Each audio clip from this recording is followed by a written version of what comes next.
Bonice Psychiatric Hospital, Prague, Czechoslovak Socialist Republic, December 17, 1982. The patient will wake up. The Russian's voice is soft and careful, handling the words in Czech like an unfamiliar weapon. She has taught herself deafness. How else to sleep in this deranged place, its nights clotted with moans and prayers to a God that does not exist, cannot exist, for the state has declared him dead. The state is correct. Proof of God's death is all around her. Senseless, trying to hide. She cowers just the same as the Russian kneels to unlock her cage, his greatcoat opening like a pair of dark wings. The cell door stands ajar, admitting a sickly fan of light from the grease-smeared bulb that smolders in the corridor. The patient will stand, please. She will be punished. Her cellmates want none of it. Fat Irena pretends to snore, blowing white balloons. Olga's fingers are knotted in the hollow of her belly. The fourth bed is empty. "Little bird," the Russian says, "do not make me ask again." She swings her feet to the freezing concrete, finds her paper slippers. They step into the low, broad passageway known as Boulevard Silenzi, Lunatics Boulevard. While the Russian finds the correct key, she assumes the mandatory posture, kneeling with forehead to the linoleum. Along the corridor, a feverish racket is stirring. The other inmates have heard jangling. They want to know who is leaving, why. The patient may stand. She rises, using the wall for support. He leads her down the boulevard, past the staff room where orderlies doze in armchairs under heavy doses of self-prescribed sedatives. Past physicians' offices, exam rooms, hydrotherapy and electroshock, and rooms unmarked except for numbers. Rooms that cannot be labeled truthfully. The women's ward ends at 2 consecutive locked doors, gray paint peeling to reveal steel the same color. Where is he taking her? Syringes crunch beneath his boot heels in the dank stairwell, the temperature dropping with every step.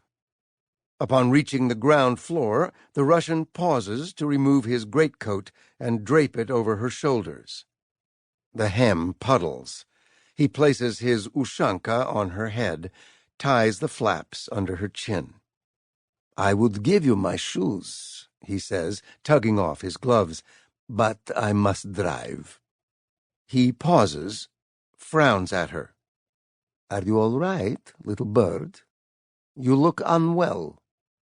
Bare fingers brush her cheek.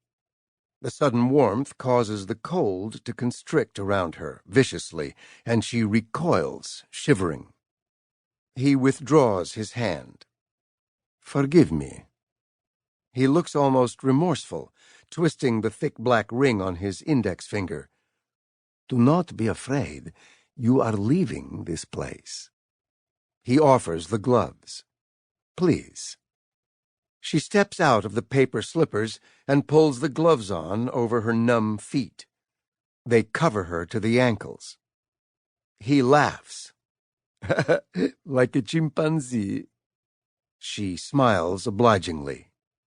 They step out into the frigid courtyard. The guard manning the hospital gate wears a Socialist Union of Youth pin on his lapel. The Russian returns his salute and says that the patient, Maria Laskova, has been remanded into his custody. A riffle of paperwork, a signature, a second exchange of salutes. And, like that, she is cured.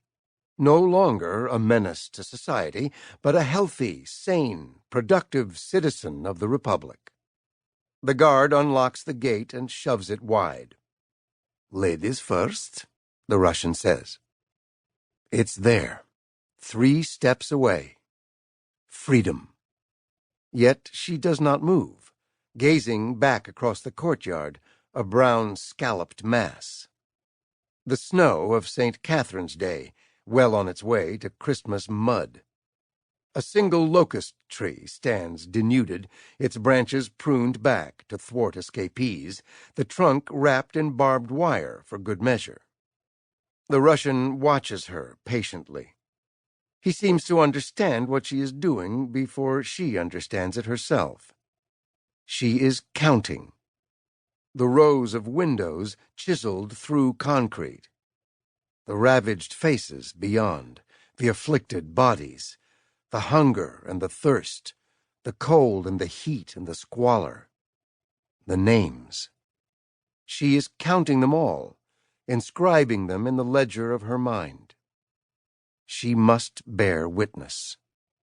"Come, little bird. We should not keep him waiting. I left the car running." She asks who he is.